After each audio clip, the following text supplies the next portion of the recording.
Ganda po topic namin ngayon para sa inyo. O para sa mga seniors ha, makikinig kayo. Napakahalaga nitong tips natin. Kahit hindi pa kayo senior, kahit 20 years old lang or 30 years old, ipaplano nyo na. Ano yung 10 bagay na kinakatakutan ng mga senior pagtanda nila? Ito ang mga 10 fears natin ha. So baka mangyari to, kaya meron tayong mga tips ni Doc Lisa. Number 1 fear ng mga senior ay losing independence. Ibig sabihin, hindi mo na magawa yung mga ginagawa mo pang araw-araw. Dahil nga tumatanda, humihina, baka may mga nararamdaman, yun ang fear na losing independence. Dati very independent tayo. Doc Lisa. Yes, gusto natin independent tayo sa pagdesisyon. Hindi tayo nagde-depend sa iba. Tayo pa rin ang magdedesisyon sa ating buhay. Pero magagawa lang natin yon kung tayo ay nag-ipon para sa ating health, sa ating katawan, sa ating kinabukasan. Una, naging maganda ba yung katawan natin? Nag-prevent ba tayo ng pagkakaroon ng mga malulubhang sakit? Kasi magastos ho ang sakit. Magastos magkasakit ngayon. Pangalawa, tayo ba ay nag-impok, naghulog sa ating mga SSS at GSIS para pagdating sa senior, may inaasahan tayong pensyon. So, independence pagdating sa pera, hindi natin kailangan manghingi sa ating mga kamag-anak. Kasi sa mga anak, meron diba? tayong panggastos na sarili. Panggastos sa ating kalusugan, panggastos sa ating pagkain, panggastos sa ating tirahan, panggastos sa maraming bagay. Okay, so ito lang, pag-iisip-isipan natin Number 2 fear ng senior, pwede itong mangyari. Nakikita ko bilang doktor, nagkakasakit, deteriorating health, yan ang kinakatakot ng senior. Paano kung senior ka na, biglang nagkaroon ng mga sakit?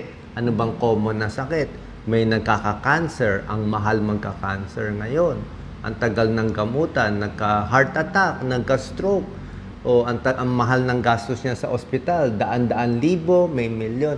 So, paano mangyayari? So, unang-una, kailangan meron tayong HMO sana, kung yung anak mo may HMO. Pero alam ko, pag senior na, ang mahal na ng HMO, ayaw na nila.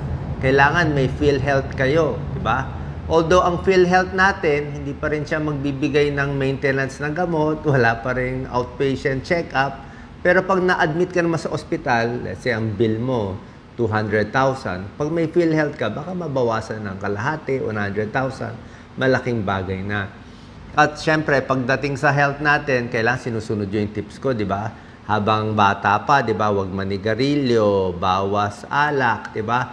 Ituloy yung maintenance na gamot para hindi magkasakit. Yung mga maliliit na gasto sa maintenance, sa check-up, pagtuunan na natin ng pansin. Kasi pag nagkasakit, mahirap, kawawa na minsan pag senior ka, nadala sa ospital, tapos yung mga anak, o hindi naman mayayaman, magtuturuan pa O paano na si nanay? Sino magbabayad ng CT scan, MRI, operation? O paano kung wala magbigay ng pera? Ay, kawawa naman tayo. Pag senior tayo, baka mamatay na lang tayo, di ba? So, yan po, napakahalaga. Deteriorating health.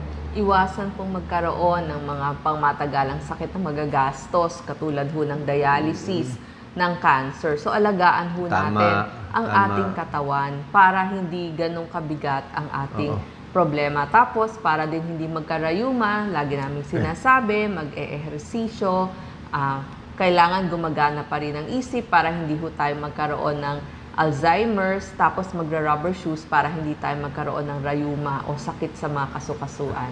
Ito, minsan iisipin natin, pag bata pa tayo, okay lang yan, hindi tayo magkakaproblema, mahal tayo ng anak natin. Pero mamaya, titignan natin kung tama ba yung iniisip natin. Hindi. Number 3 fear, kulang ka sa pera.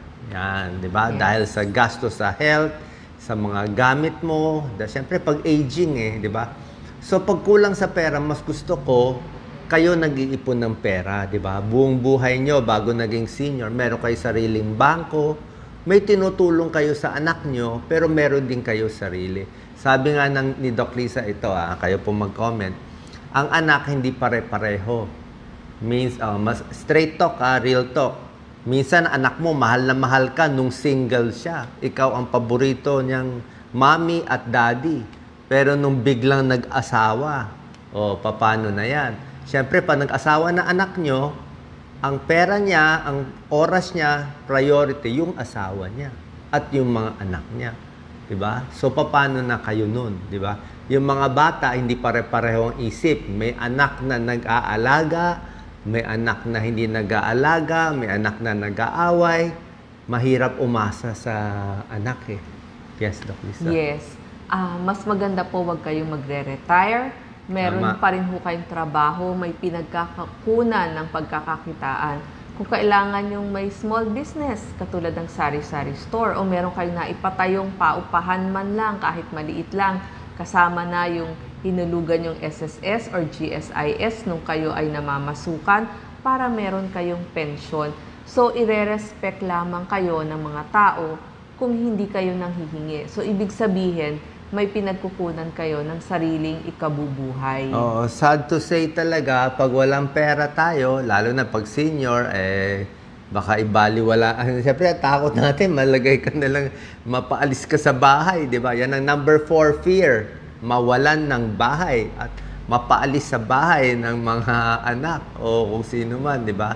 So, napakahirap, kailangan maipon ka. Doc Lisa. I-maintain nyo po ang sarili nyong bahay para hindi ho kayo kailangang paalisin.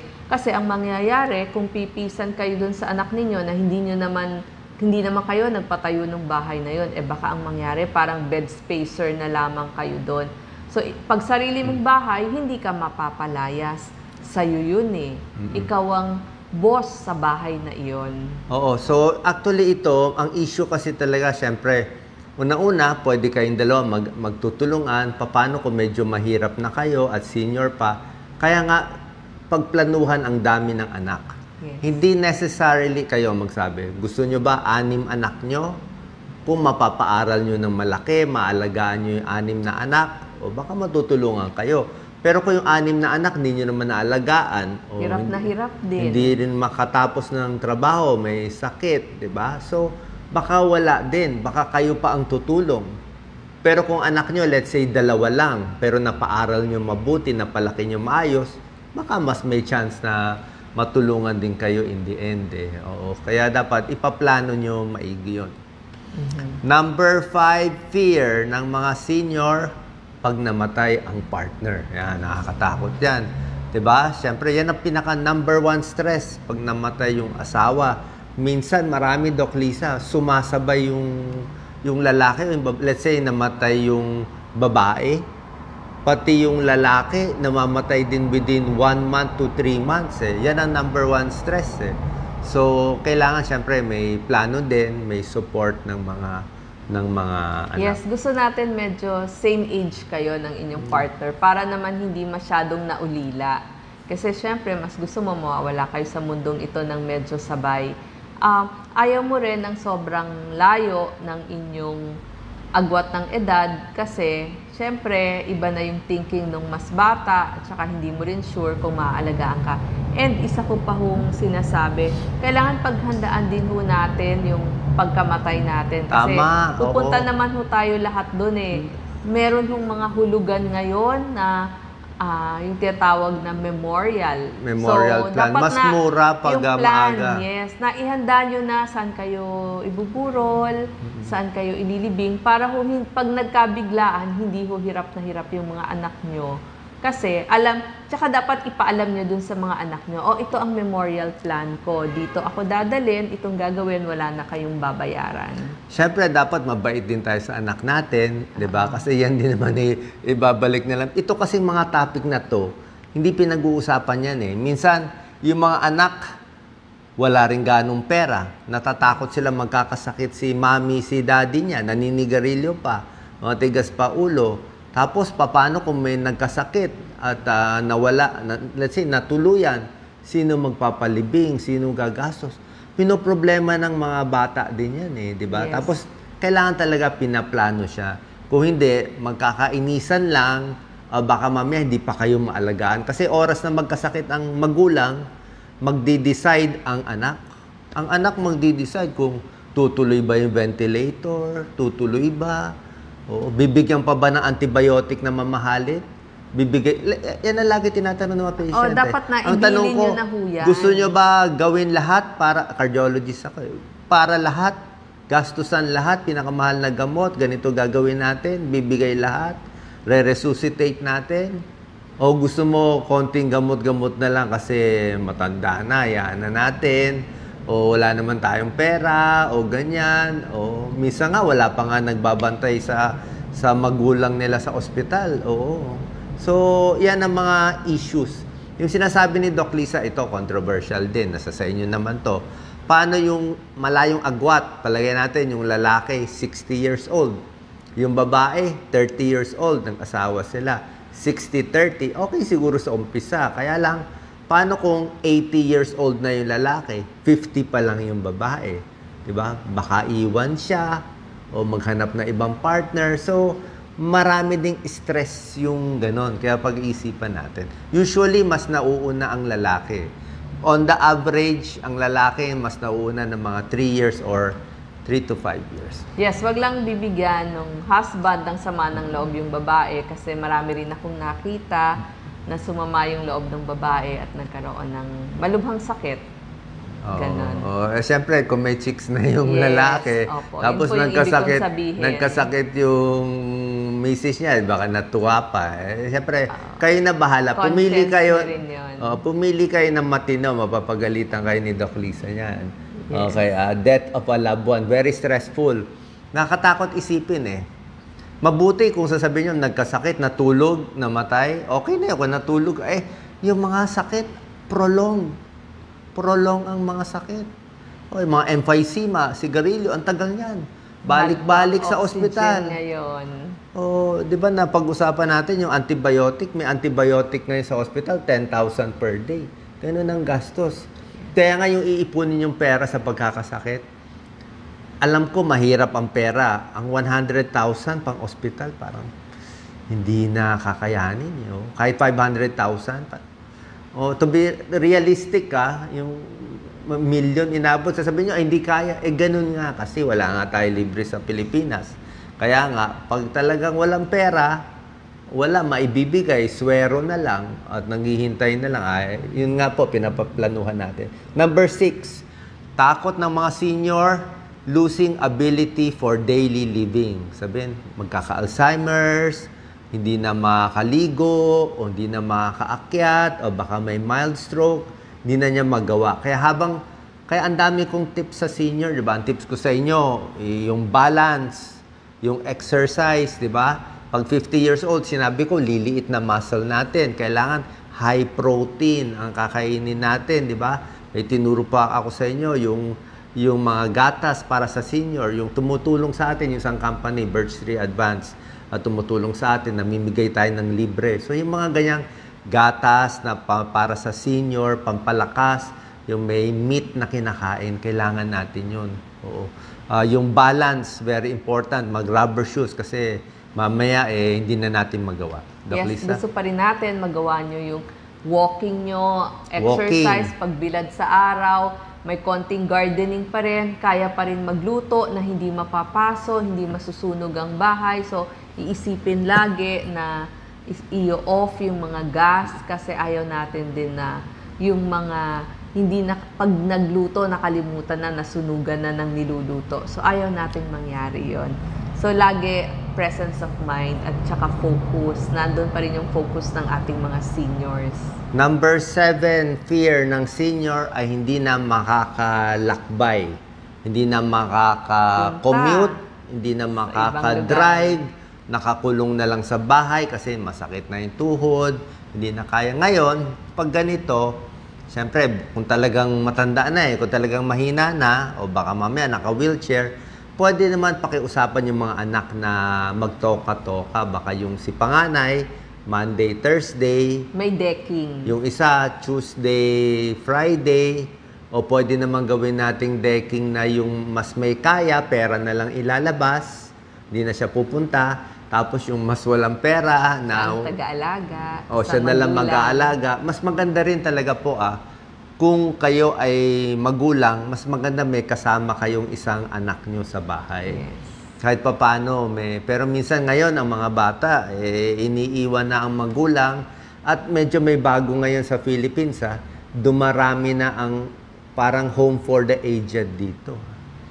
Kaya medyo delikado tayo, baka matapon tayo sa home for the aged, biglang may papel na lang, you are now evicted. Kasi hindi mo masabi ang mga Pilipino sumasabay sa US yan 'di ba? Baka mamaya ipasa na tayo sa Amerika, ang advice sa kanila ay talagang ilagay sa home for the aged and dadalawin na lang ng anak for the first month bago may caregiver na.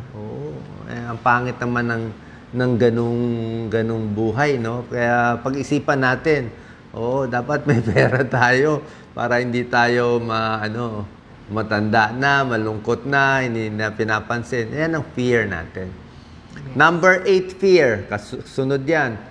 Feeling lonely and isolated. Hindi na dinadalaw ng anak, wala ng kaibigan. Yan ang problem. Usually kasi busy yung mga anak, kakatrabaho, kumita, kasi nga at a young age, kailangan nilang mag-ipon.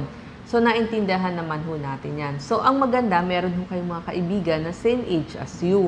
Or yung mga very young, kasi nagpapalakas sa inyo yon. Tapos, sikapin nyo na meron kayong mga labas at pakikipag-socialization doon sa mga pinsan nyo, kaklase nyo, kabatch nyo sa elementary, sa high school, sa college, para lagi ho kayong may kausap.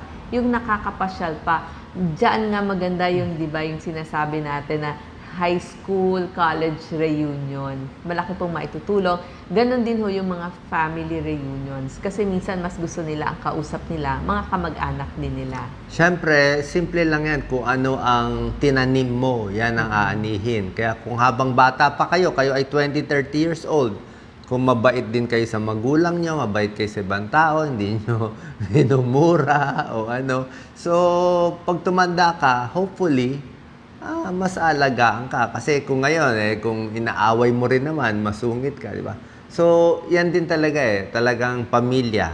Kasi lahat naman aabot dito, lahat naman aabot sa ending. Pero sana medyo masaya.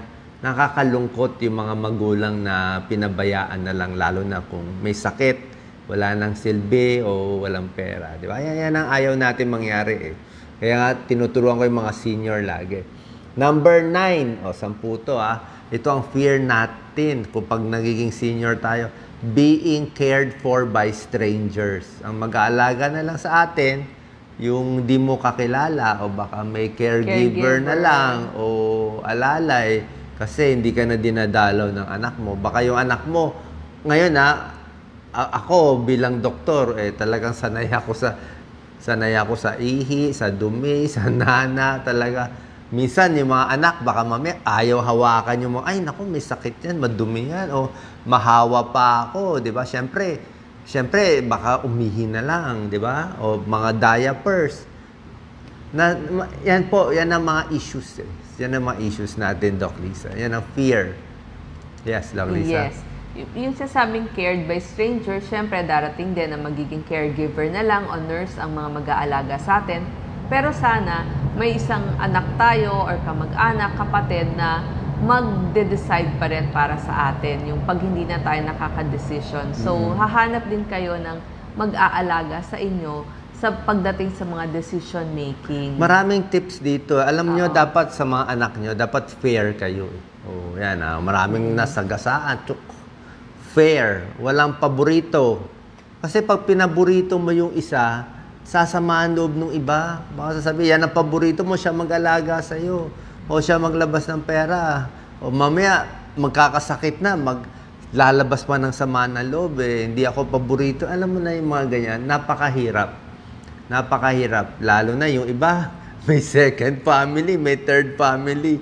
Magulo din yun. Pagdating sa living minsan kasi, marami din po ako nakita, ang daming families, pero nung nagkasakit na, at panahon na ng gastusan, ayaw ka na ng second and third family mo. So, ang nangyayari, babalik ka sa first family mo. Kaya lang, okay kung mabait yung first family mo, pero syempre, masama yung loob nila kasi iniwan mo rin naman sila. Ang daming patama, marami ka experience. Sinasabi ni Doc Lisa, marami masasagasaan yung lalaki, naghanap ng second family, Tapos nung nagkasakit, iniwan ng second Yes, family. bumabalik dun sa first Inubos wife. yung pera, bumalik sa first wife, tinanggap naman. Maraming ganyang kwento, I think. At doon na namatay. Andoon na namatay. Yes. Okay. Number 10, fear. Falling and getting injured. Yan talaga, very common sa senior. Ang madalas na ending sa buhay natin, yung accident. Alam nyo gano'ng karami ang natutumba na senior? Sa lahat ng senior, in 1 year, tandaan nyo to, 33% nahuhulog. Tanong nyo sa lolo, sa lola nyo, ilang beses siya nahulog for the...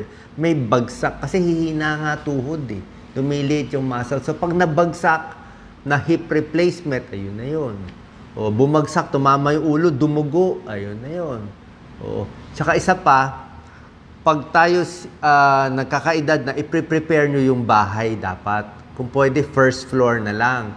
Tapos piliin yung kwarto na pinakamalamig. Maganda may aircon, pero kung wala tayong pera pang aircon, piliin yung pinakamalamig, pinaka-comfortable. Ang mga senior, ang bilis heat stroke, mainitan. Oo, pag nainitan, nagkulang ng tubig, doon na i-stroke eh. So, yan din ang binabantayan natin. Lisa? Yes, ayusin po yung bahay na hindi matutumba, lalo na yung sa labas, sa garden o sa lakaran bago makapasok ng bahay para hindi matutumba, para pag lumabas, hindi sila mahuhulog. Kasi oras na na-fracture, hindi na makakalakad, naka-wheelchair na, nakahiga na lang palagi. Sayang naman po, kasi pag nagkaganon, doon na magsisimulang mag-deteriorate. Tapos kung pwede, yung banyo, malapit lamang doon sa higaan. Tapos, merong mga hawakan, maliwanag ang ilaw. Yes, kasi syempre Wag mas magtitipid sa malabo ilaw. na yung paningin nila. Tapos, wag mag-iiwan ng mga gamit-gamit na maaari nilang matapakan. Matapakan. Lalo na kung may kasamang bata sa bahay. May bata, nahulog yung baso ng tubig, nabasa, nadulas. Lalo na, ang pinaka number 1 na accident prone sa CR talaga. Di ba minsan? O aminin nyo, o kahit 40, 50 years old kayo, pa naliligo kayo, di ba unstable na? Muntik-muntik madulas. O dapat may mga hawakan. Talagang hindi siya arte. Talagang mas matanda, mas unstable, i-delay natin yung accident. Diba? Ituloy nyo lang yung maintenance nyo. Huwag masyado magtitipid. Merong mga senior sa sobrang tipid sa gamot, sa gastos, lalo nagkakasakit. Diba? Yun din naman ang nagiging problem natin. Yes, ingat din po sa hot water, sa paliligo, gayon din po sa pagluluto. Baka maiwan po yung mga gasol, biglang sumabog, ingatan po natin yon para makaprevent din ng fire. Kasi kawawa naman po yung mga senior pag nasunog sila. Merong isang nag-comment ito hindi naman to, this is just observation. Ngayon kasi, nafe-feel ko parang may generation gap ngayon Yan ang comment niya bakit ang mga anak ngayon iba na, sinisigawan na ang magulang, 'di ba? Meron ngayon mga kabataan, uso ngayon yung cancel culture Uso ngayon ng insulto sa matatanda. Ang tawag sa matatanda ngayon, okay boomer. Alam mo ang boomer? Insulto 'yan Kaya rin pinapayuhan kita, let's say bata ka, gawin mo 'to. Sasabihin mo lang, okay boomer. Ibig sabihin ng boomer, baby boomer ka, pinanganak ka 1964. Sabihin, tanda ka na, mali na yung sinasabi mo, panahon na namin ngayon. So, hindi rin maganda. Nagbabago rin ang ugali ng mga bata ngayon with social media. Kasabi ko nga, kayo na iplano nyo. Diba? Tapos yung pera nyo, ayusin nyo. Tapos isa pa, oras na nagkakasakit. Pag hindi mo inayos yung money mo, kayong mga magulang, hindi kayo naging fair, mag-aaway yung mga anak. That's so common. Habang naghihingalo, nag-aaway ang anak. Hindi pinag-aawayan kung anong gamot bibigay sa iyo. Ang pag-aawayan nila, sino makakakuha ng bahay, ng kotse, ng negosyo. Pera ang pag-aawayan, 'di ba? Kaya habang dapat fair ka, siguro meron ka na ito ka sa kanila, pero meron ka pa rin pera sa iyo. Nakakalungkot kasi in the end, minsan kahit anak natin o hindi nga pare-pareho. Minsan yung bata, maayos mabait, pag lumaki, nagbabago ang isip. Tayong mga magulang, tiis. Yes, dapat din pinag-uusapan yon. May mga bagay na dapat pinag-uusapan, ano yung mangyayari. Halimbawa, nagkasakit, hanggang saan lang yung gusto mong paghaba ng iyong buhay. Sabihin mo, ayoko nang masyadong magastos. So, wala Oo. na yung mga special na ikinakabit na aparato. Pwede po yun. Tapos, sa mga gamit ninyo, kanino mapupunta. Darating din naman ho yan kasi tayo mga Pilipino merong notion na hanggat buhay, hindi dapat pinag-uusapan yon. Siguro, hindi dapat ganon. Kasi, mahirap din yung ganon. pagdating ng issue, walang makadecide eh. Hindi rin pwede walang makadecide. Tapos minsan ang hirap niya sino magdidesisyon para sa magulang? Mag-aaway pa yan, magpapasikatan. Yes, dapat na magpapasikatan. Ako nang paggaling sa'yo, daddy akin yung mana ha. Kaya mahirap yung may pera, pinag-aawayan yung mana. Yung walang pera, wala naman pag-aawayan. Pero minsan ganun eh. So, kayong mga senior o tayo magiging senior, ayusin natin yan maayos, pati yung pera natin, yung gamit natin, para at least maging maganda yung buhay natin hanggang sa dulo. Tsaka marami akong tips, pampahaba ng buhay sa inyo. Yes. Yan. Kailangan healthy po tayo para rin po hindi tayo mahirapan. Basta ang tip ko lang, marami ako nababalitaan ngayong home for the aged na naglalabasan. Parang may balak na ata mapalis ang senior. Dapat nakaplano na po unlike kayo. dati, di ba, ang mga magulang kasama talaga yung mga anak. Kaya titingnan natin yung mga pagbabago kung gumagaya na ba tayo sa Amerika, na sana hindi tayo umabot sa ganoon. Sa tingin ko naman ang mga Pilipino, mababait pa rin at may utang na loob at may pagmamahal. Nasa Bible yan, di ba? Honor your father and mother. Di ba? Tama man o mali. Okay? Tapos sa mga seniors naman, wag din nating iasa yung pang-araw-araw nating buhay dun sa mga anak. Dapat ho na paghandaan niyo po yan.